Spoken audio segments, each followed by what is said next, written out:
пред Тебе аз и моля Ти се, Ти да ми простиш.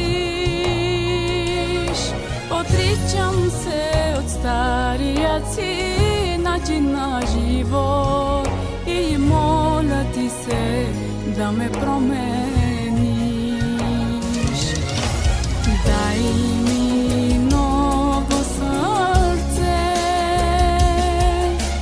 дай ми нов дух,